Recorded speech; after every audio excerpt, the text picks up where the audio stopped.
देहाती मुकाबला और राज। रुस्तमपुर गांव में हर साल शीरे मैदान बैल दौड़ मुकाबला मुनक्किद होता था।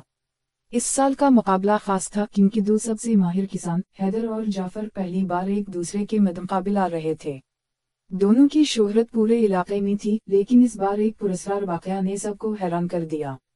मुकाबले की तैयारी। हैदर के पास तूफान और बिजली नामी दो ताकतवर बैल थे, जबकि जाफर के पास शीर और चीता जैसे नाकाबिल शिकस्त बैल मौजूद थे। पूरा गांव मैदान में जुमा था, हर तरफ जोश व खरोश था। मगर एक रात पहले हैदर के बैलों के खोंटे खुले पाए गए। किसी ने इन्हें आजाद कर दिया था, मगर वो ज्यादा दूर ना जा सके। हैदर को लगा कि कोई मुकाबला हराना चाहता है, लेकिन वो हिम्मत ना हारा। मुकाबले का आगाज। सूरज की रोशनी में जब मुकाबला शुरू हुआ तो मैदान में धूल उड़ रही थी। हैदर और जाफर दोनों ने अपनी बैलगाड़ियों पर गिरफ्त मजबूत की और सीटी बजते ही दोनों बैल हवा की रफ्तार से दौड़े। गांव वालों की चीखों पुकार और तालियां गूंजने लगी।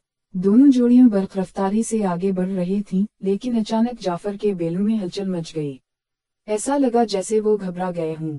हकीकत का इंकिशाफ। अचानक हैदर की नजर एक दरख्त के पीछे छपे एक आदमी पर पड़ी, जो बांसुरी बजा रहा था। जैसे ही इसकी धुन गूंजी, जाफर के बैल काबू से बाहर हो गए। वही शख्स था जिसने कल रात हैदर के बैलों को खोला था, मगर किस्मत ने इसका खेल उलट दिया। हैदर के बैल पूरी रफ्तार से दौड़ते रहे और वो जीत गया। जाफर हैरत में था, मगर जैसे ही गांव वालों ने इस पुरस्कार शख्स को पकड़ा, हकीकत सामने आ गई। वो किसी और गांव का शख्स था, जो चाहता था कि जाफर और हैदर दोनों हार जाएं ताकि इसका गांव जीत सके। इख्तिताम और दोस्ती।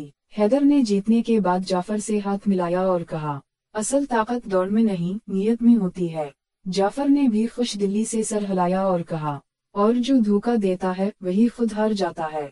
पूरे गांव ने जश्न मनाया और इस साल की बैल दौड़ एक याद